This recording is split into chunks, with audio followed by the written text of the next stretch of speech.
ఈ రోజున దేవుడి పేరు చెప్పి సంపాదించుకుంటే పాస్టర్లు ఉన్నారా? నేను చెప్పట్లేదు, ఎవరు చాలా మంది ఫేవరెట్లు ఉన్నట్టున్నారు ఇటు పక్క. గట్టిగా చెప్పండి, ఉన్నారా లేదా? ఉన్నారు. ఎందుకని? ఇదిగో చెడిపోయిన బ్యాచ్ ఇది, మనల్ని చెడగొట్టడానికి వచ్చిన బ్యాచ్.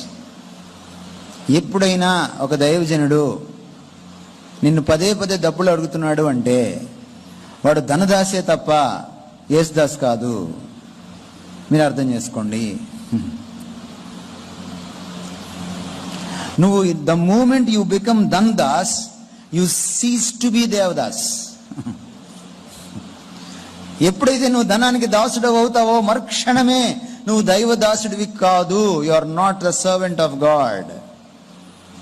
గుర్తుపెట్టుకోండి. గమ్మత్ ఏంటి తెలుసా? మన దైవజనులతోటి, ఈ తరహా ఈ బాపత దైవజనులతోటి గమ్మత్ ఏమిటంటే, వాళ్ళు మీకు అన్నీ ఇచ్చేస్తారు. మీకు ఆరోగ్యం లేకపోతే ప్రార్థన చేస్తారు, మీకు కణితి మాయం అయిపోతుంది, మీకు బిడ్డలు లేకపోతే ప్రార్థన చేస్తారు, కడుపులో బిడ్డ పడిపోతుంది, మీకు పెళ్ళి అవ్వకపోతే ప్రార్థన చేస్తారు, పెళ్లి కొడుకు వచ్చేస్తాడు, మీకు అమెరికా వెళ్ళకపోతే ప్రార్థన చేస్తారు, అమెరికా వెళ్ళిపోతారు మీరు, మీకు ఇల్లు లేకపోతే ప్రార్థన చేస్తారు, వ్యాపారంలో నష్టం వస్తే ప్రార్థన చేస్తారు, అన్నీ జరిగిపోతాయి.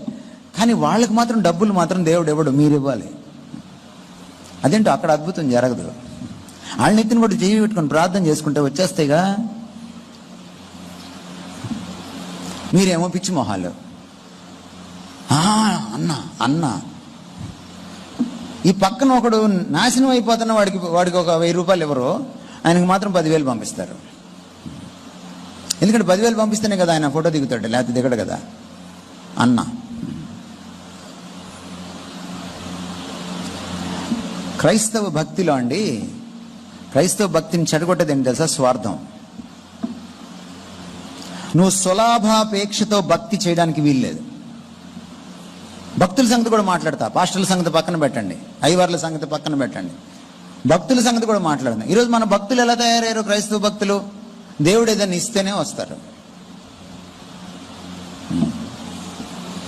మీరు అన్య భక్తిలోకి వెళ్ళి చూడండి, వాళ్ళు గుడికి ఎందుకు వెళ్తారు?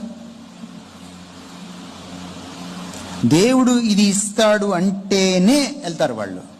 సుమతి శతకంలో ఒక శ్లోకం ఉంది, ఒక ఏంటిది ఇది ఉంది, ఏమిటంటే అక్కర గుర్రాన్ని చుట్టం,